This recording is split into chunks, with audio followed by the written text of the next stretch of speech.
je vais vous parler de la définition formelle de la limite.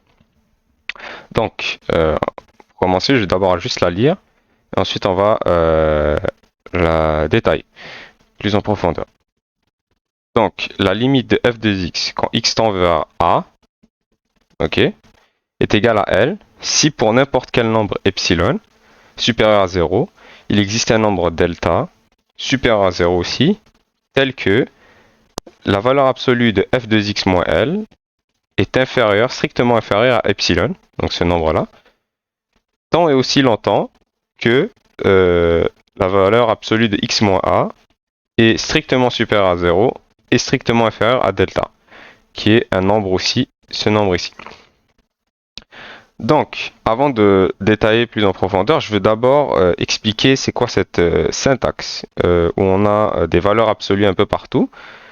En gros, ça veut juste, on veut juste expliquer, on veut juste montrer, ou du moins mathématiquement, c'est la façon d'écrire une distance entre un point x, pardon, entre un point A et une variable, dans ce cas-ci x, la distance entre A et x, et la distance entre L et f de x. F de x, il faut se rappeler que c'est équivalent à dire y, donc on peut dire y aussi.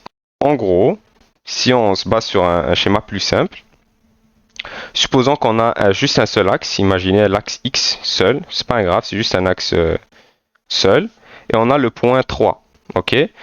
Et on a les points 5 et 2, 5 et 1, pardon, dans cet axe-là. Et on veut montrer, on veut en gros expliquer tous les points qui sont à une distance de 2 unités de 3. Ok? C'est-à-dire on veut montrer tous les points x qui sont à une distance de 2 unités de 3. Excluant les extrémités, c'est-à-dire 1 et 5. 1 et 5 ne sont pas inclus dans cet intervalle. La façon dont on va l'écrire, on va dire, prends la valeur absolue de x moins 3, ok, tous les points x, moins 3, donc le centre, le 3, qui sont inférieurs à 2, strictement inférieurs à 2. En gros, si je prenais, on va dire, le point 4, on sait que le point 4, il est à une distance inférieure de 2, de 3. Ok, il a une distance de 1, qui est 4 ici. Si on le rentre dans l'équation ici, on aura 4 moins 3, valeur absolue, inférieure à 2. On aura valeur absolue de 1 qui est inférieure à 2, et c'est vrai. Ça marche. Si on prenait un point 2, le point 2, x égale à 2, et qu'on le rentre dans l'équation ici, on va avoir 2 moins 3, valeur absolue, inférieure à 2, strictement inférieure à 2. Et donc on aura moins 1 de valeur absolue qui est égal à 1, et ça c'est inférieur à 2. Donc ça marche. Mais si je prenais, on va dire, le point 6, 6, il n'est pas une distance de 2 de 3. Ok? Il a une distance de plus que 2. Dans ce cas-ci, de 3. Ok? Donc on va dire 6 moins 3. Comment on va le prouver? On va dire 6 moins 3, valeur absolue, est inférieur à 2. Et on aura 3 strictement inférieur à 2, ce qui est faux. Parce que 3 est strictement supérieur à 2. Ok? Ça c'est pour l'axe des x. Ça c'est en gros, c'est cette section-là, ici. Ok? Pour l'axe des y, c'est la même chose, c'est juste qu'au lieu que l'axe soit horizontal, il est vertical. Supposons qu'on a le point y est égal à 6, et qu'on veut tous les points, on veut exprimer tous les points qui sont à une distance de 4, de 6, ok, excluant les extrémités, ça veut dire 10 et 2.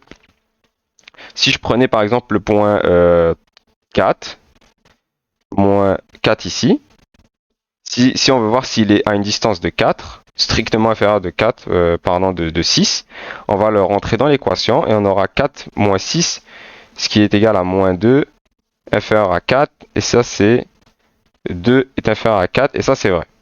Ok? Donc ça c'est juste pour exprimer des distances. Là ce qu'on te demande, on te dit dans cette définition-là de la limite, c'est que pour n'importe quelle distance epsilon de L, ok, parce que c'est ça, distance epsilon de L, epsilon c'était tout à droite, imaginez ici, dans ce cas-ci on va dire epsilon ça aurait pu être, dans ce cas-ci ça aurait été 4, de L, L c'est quoi? L c'est 6, et n'importe quel point dans cet intervalle-là, f de x, Dans ce cas-ci, on avait dit que c'était y au lieu de f de x. Ok, tel que cette inéquation est respectée. Enfin, pardon, c'est qu'on a une distance epsilon de L. Tant et aussi longtemps qu'on prend des points x qui sont une distance de A. Ok, le A c'est ce terme-là. Qui sont à une distance strictement inférieure à delta. Ça veut dire que tous les points que tu vas avoir dans cet intervalle-là, si tu les rentres dans f de x, ben, tu peux me garantir qu'ils vont respecter cette inégalité-là. C'est-à-dire qu'ils vont être à une distance epsilon du point L. Ok? Et je vais vous montrer graphiquement qu'est-ce que ça représente. Graphiquement, qu'est-ce que ça représente? Ça veut dire que on a les points ici. Supposons qu'on a une fonction f de x quelconque, on s'en fout, c'est-à-dire que ça n'a pas d'importance dans ce contexte-là. On a le point x égale à a. Ok, x égale à a, il est où? Il est là. Ok. Si, et je te dis qu'il y a une distance delta. Ok, tous les points qui sont à une distance delta, et je rappelle, on est dans cette inégalité-là, dans cette inéquation, pardon. S'ils sont à une distance delta de A, tu peux me garantir que tous les points qui sont là, qui est entre les deux, quand tu les rentres dans f de x, ça veut dire, exemple, tu auras, imaginons A c'était égal à 2 et delta c'est égal à 2, ben, tu peux me dire que le point 3 il est dans cet intervalle, 3 il a une distance inférieure à 2 de 2. Si tu rentres f de 3, juste ici, f de 3, et que tu soustrais L, ben, tu peux me garantir qu'il va être inférieur à la distance epsilon que je t'ai donnée. Ok? Et cette distance, et ce nombre epsilon, il peut prendre n'importe quelle valeur tant qu'il est supérieur à 0. Ok? Donc il peut changer tout le temps. Et la distance epsilon, comment elle est représentée? C'est ici. Ok? Donc on a le point L, et on a L plus epsilon, L moins epsilon à une distance. Ok? Au lieu de mettre des nombres bruts, on met des variables parce que ça change. Verbalement, qu'est-ce qu'elle dit encore cette définition pour répéter pour bien que ça rentre? C'est qu'en gros, cela signifie que tu peux choisir n'importe quel intervalle autour de la valeur L et trouver un intervalle autour de A de telle sorte que toutes les valeurs de x dans cet intervalle, lorsqu'elles sont introduites dans f de x, se trouvent dans l'intervalle L moins epsilon, L plus epsilon, donc à une distance de epsilon de L. Et pour trouver ce fameux intervalle autour de x, il faut déterminer ce nombre delta. Ok? Donc, supposons qu'on a un exemple concret. Ok, je te dis la limite de f de x, fonction quelconque, pas besoin de se concentrer là-dessus. Je te dis que quand x tend vers 3 pour f de x, la fonction égale à 2. Ok? Et on te donne, et je te donne pour tester, on va dire, toi tu as choisi le nombre delta 1. Toi on va dire que tu as choisi un nombre. Delta égale à 1, moi je te donne le nombre epsilon est égal à 1. Ok, pour tester, voir si effectivement ton nombre delta que tu as choisi, l'intervalle autour de A a une distance de 1, c'est-à-dire une distance de delta. Tous les points qui sont dans cet intervalle-là, quand tu les rentres dans f de x, vont être à une distance de 1 de tout ce qui est retourné. Ok, autour de 2, pardon. Autour de 2. Ok, donc on a le point 3, parce que ça c'est A, donc on doit le mettre. On a le point A, et on a la distance 1, delta. Ok, ça représente quoi? Ça représente que tu as les extrémités 4 et 2. Pourquoi? Parce que 3 plus 1 c'est égal à 4 et 3 moins 1 c'est égal à 2. Ça c'est ton intervalle. Tous les points ici. Et ça c'est avec l'intervalle que tu vas travailler. Ce que tu es en train de me dire quand tu choisis un nombre delta égal à 1, c'est que tu me garantis que tous les points qui sont dans cet intervalle-là, quand tu vas les rentrer dans f de x, si tu évalues la distance autour de 2, parce que L c'est égal à 2, on le voit ici, L il est là, égal à 2, va être inférieur au nombre epsilon que moi je t'ai donné, c'est-à-dire une distance de 1. Est-ce que c'est vrai? Ça, dans ce cas-ci, on ne peut pas l'évaluer parce qu'on n'a pas la fonction, mais c'est ça que ça représente. C'est comme ça que c'est comme ça qu'il faut travailler avec la définition de la limite, c'est cette image mentale qu'il faut avoir dans la tête. Maintenant, qu'est-ce que cette limite-là nous dit et qu'est-ce qu'on doit faire avec cette limite-là? C'est-à-dire que notre but, toujours, c'est de prouver qu'une limite existe euh, à un certain point. Ok? Quand on tend vers x est égal à une certaine valeur. Donc ton rôle, c'est si tu parviens à trouver une relation entre ce nombre delta et epsilon, ok, ton rôle, c'est de trouver une relation entre delta et epsilon. Si tu arrives à trouver une relation, c'est-à-dire quand tu me donnes un epsilon, tu arrives à me trouver un delta, euh, un nombre delta qui s'adapte aux fonctions de epsilon et l'intervalle qui a une distance de delta, quand tu le rentres dans f de x, il va te retourner des points uniquement une distance delta epsilon du point L. Ok? Si tu arrives à trouver ce nombre-là, delta, tu prouves essentiellement que lorsque la distance par rapport à L diminue, ok, ça veut dire que tu te rapproches de L, ben tu te rapproches forcément de A, du nombre A. Ok? Et ça, c'est la limite, ça, c'est la définition de la limite. Ça veut dire que quand tu tends vers A, ta fonction, elle va tendre vers une certaine valeur. Et c'est ça que tu viens de prouver. Mais comme j'ai dit auparavant, ce delta-là, ce nombre delta, ça peut pas être un nombre fixe. Mais ça doit être une fonction de delta. Parce qu'il doit s'adapter en fonction du epsilon que je te donne. Je peux te donner un epsilon égal à 1, mais je peux aussi te donner un epsilon égal à 0.001. C'est-à-dire que la distance entre L et epsilon, c'est-à-dire la distance autour de L, elle est très, très petite. Et plus elle est petite, plus la distance autour du point A doit être petite aussi. C'est ça la limite. Ça veut dire que tu te rapproches. Plus la distance elle est petite, plus tu te rapproches. Donc, comment on utilise cette définition? Les problèmes qui vont demander d'utiliser la définition de la limite, ils vont toujours te donner, ils vont dire une fonction f de x, la limite de f de x, et ils vont te la donner. X qui tend vers une certaine valeur a est égal à une valeur L. Ils vont dire prouve que cette limite-là est égale à L en utilisant la définition. C'est que toujours comme ça les numéros. Et pour utiliser cette définition-là, il faut trouver un delta de telle sorte que pour n'importe quel nombre epsilon donné, tu puisses déterminer un intervalle a moins delta, a plus delta, de telle sorte que lorsque les valeurs de cet intervalle sont utilisées comme entrée dans f de x, la fonction renvoie uniquement des valeurs qui se trouvent dans l'intervalle L moins epsilon, L plus epsilon. Donc, comment on utilise cette définition-là? La technique, c'est on commence d'abord par noter les valeurs de f de x, a et L. Elles sont toujours données, tout le temps. Ensuite, on écrit les formules f de x moins L inférieur à epsilon, pas oublier les valeurs absolues, et 0 strictement inférieur, non, x moins a valeur absolue est strictement supérieur à 0 et strictement inférieur à delta.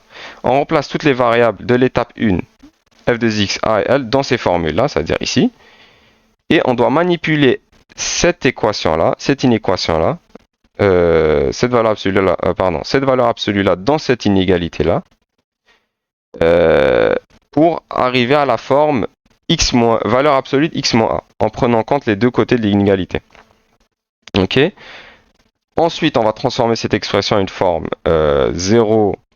une forme valeur absolue de x moins a strictement supérieure à 0, strictement inférieure à une fonction d'epsilon. Et ensuite, je définis delta comme une fonction d'epsilon. Et là, tu as démontré, tu as prouvé que la limite, elle existe. Donc, on va prendre un exemple concret. On nous demande, prouve que la limite de 2x plus 1 quand x tend vers 2 est égale à 5, avec la définition. Premièrement, qu'est-ce qu'on fait? On note f de x, a et L. Ok, f de x, c'est quoi? 2x plus 1. Ça, la fonction. A, c'est quoi? C'est 2. Et L, c'est égal à 5. Maintenant, on rentre ces données-là dans les deux inégalités. J'ai utilisé une inéquation à plein de reprises, mais c'est le terme en anglais. Je pense pas qu'il existe en français. Donc, pardon pour l'anglicisme. Donc, 2x plus 1, on rend 2x plus 1 moins L, 5, inférieur à epsilon. Epsilon, on l'a pas. Hein. Epsilon, c'est un nombre. Il prend n'importe quelle valeur. Comme j'ai dit que je vous donne un epsilon, mais il faut l'imaginer que ce epsilon-là peut prendre n'importe quelle valeur et j'ai pas besoin de vous le donner. Ok, il faut que ton delta il s'adapte à n'importe quel nombre epsilon strictement supérieur à 0, c'est ça que la définition dit. Là, si on travaille un peu l'inégalité, on aura 2x plus 2x moins 4, ok. inférieur à epsilon. Donc, pardon pour l'espace, c'est pas terrible, mais bon. Ensuite, on travaille sur cette inégalité. On a x moins a. A, c'est quoi? A, c'est égal à 2. Strictement inférieur à delta. Maintenant, supposons que tu voulais prendre un delta fixe. Un delta fixe, ça suppose quoi? Ça suppose que peu importe l'epsilon que je te donne, tu vas toujours garder la même distance delta. Là, j'ai envie de vous montrer pourquoi prendre un delta fixe, ça peut pas marcher. Ok? Tu peux pas travailler avec un delta fixe. Le problème à prendre un delta fixe, supposons que tu choisis un delta égal à 2. Ok? C'est juste comme ça. Et moi, je décide de tester ton delta. Ok? Par rapport à la définition, je prends epsilon égal à 1. Epsilon égale à 1, autour, je rappelle, L c'est égal à 5 et X égale à 2. Donc on est au point 2 ici, oups, ça l'efface. On est au point 2 ici, et une distance de 2, parce que delta est égal à 2, à droite c'est le point 4, ici, et à une distance de moins 2, c'est ici. Donc c'est à 0. C'est-à-dire que tous les points qui sont X ici, tous les points X que tu prends ici, quand tu vas les rentrer dans la fonction, f de x, ils doivent être à une distance de 5, parce que L c'est égal à 5, strictement inférieur à epsilon que je t'ai donné à 1. Est-ce que c'est vrai? On va voir. On sait que j'ai envie de tester un point. Prenons le point, je sais pas moi, 1. Ok, le point 1. Le point 1, on a 2x plus 1, moins 5, strictement inférieur à 1. J'ai le droit de prendre le point 1 parce qu'il a une distance strictement inférieure à 2. Ok? Il a une distance de 1 de 2, du point 2. Donc j'entre le 1. Donc 2 fois 1 ici pour tester, plus 1 moins 5, strictement inférieur à 1. Et on se rend compte qu'on a ici 3 moins 5, inférieur à 1, et on a moins 2, strictement inférieur à 1, et on a 2 qui est strictement inférieur à 1. Donc ça contredit ta définition, parce que c'est pas vrai ça. C'est-à-dire que ton delta, il est pas assez, il respecte pas la définition. C'est ça que la définition de la limite dit. La limite dit qu'il faut que tu me trouves, attends, je vais vous le trouver, il faut que tu me dis pour n'importe quel nombre epsilon que je te donne, tu peux me trouver un nombre delta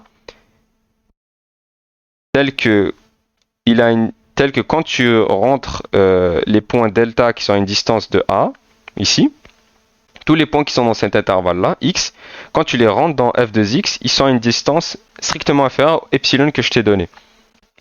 Le epsilon, j'aurais pu le donner plus grand et je pourrais te le donner plus petit.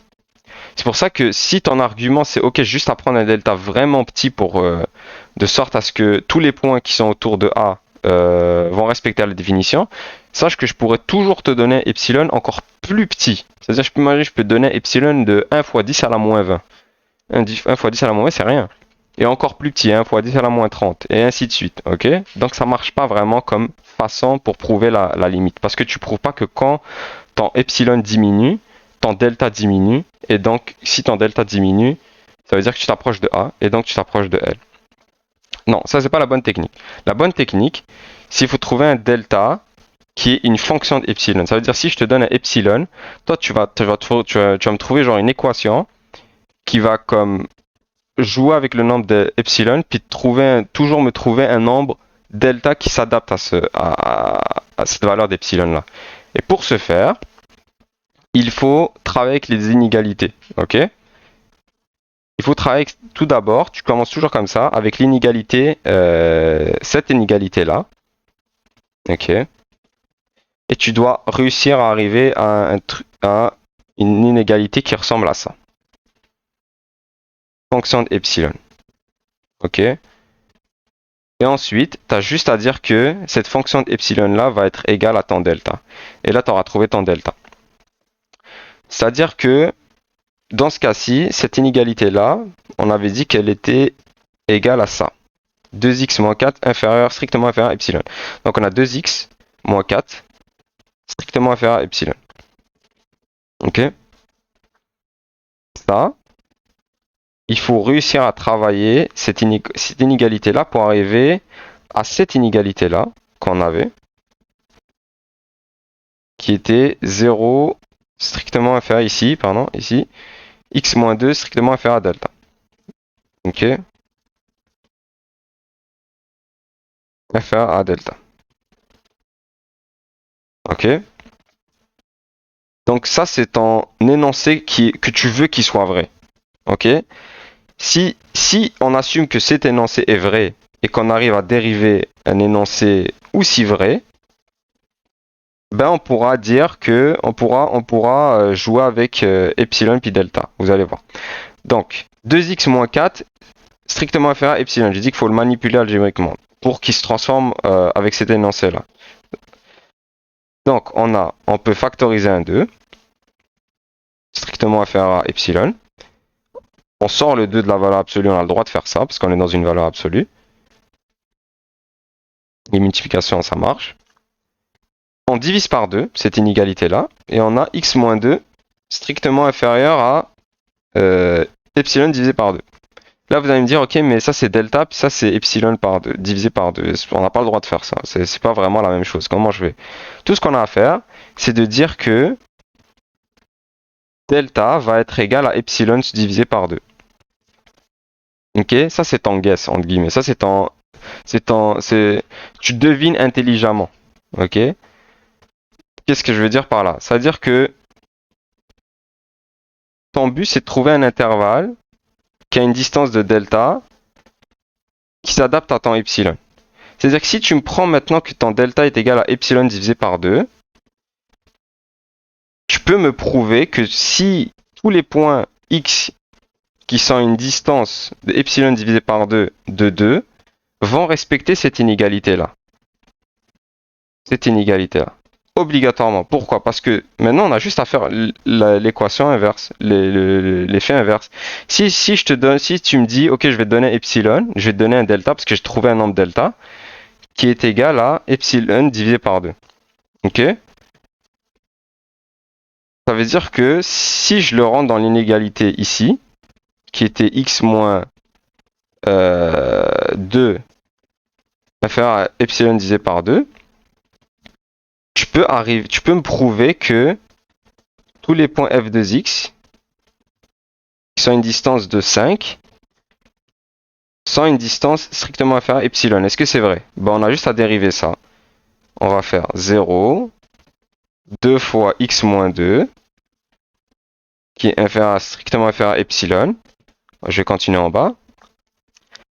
On a ensuite, on rentre la multiplication par 2. On a 2x moins 4, strictement inférieur à epsilon. Et ça, on peut l'écrire comme étant 2x plus 1 moins 5. Ok, c'est la même chose, moins 4. Tu peux l'écrire de différentes manières. Ok, epsilon. Et ça, 2x plus 1, c'est quoi? C'est f de x. Moins 5 est inférieur à epsilon. C'est QFD. Voilà. Je viens de le prouver. Donc, je sais que ça peut être compliqué. Je sais que c'est pas évident. Mais refaites l'exemple avec moi et réécrivez l'exemple. Ne regardez pas juste la vidéo passivement. Et petit à petit, vous allez comprendre les différentes parties de la définition. Qu'est-ce qu'on vient de dire? C'est que maintenant, on vient de trouver un nombre delta qui est en relation avec epsilon. C'est-à-dire, peu importe l'epsilon que je te donne, tu vas pouvoir me trouver une distance autour de A qui a une distance de delta. Et ça veut dire que si je prends un epsilon vraiment petit, ça veut dire que je suis vraiment proche de L, je vais vraiment être proche de A. Ok? Parce que mon delta va être vraiment petit aussi. Ok? Si je te donne un epsilon égal à une distance de 1 fois 10 à la moins 20, ben, ton delta va être 1 fois 10 à la moins 20 divisé par 2. Et donc, au fur et à mesure que la distance autour de L diminue, ma distance autour de A diminue. Et ça me prouve que la limite, effectivement, elle existe parce que si je me rapproche dans ce cas-ci de 2, je vais forcément me rapprocher de 5 dans f de x. Ok, parce que c'est ça que tu essaies de prouver. Donc, voilà. C'est la fin de la vidéo et je vous souhaite une belle journée et à la prochaine.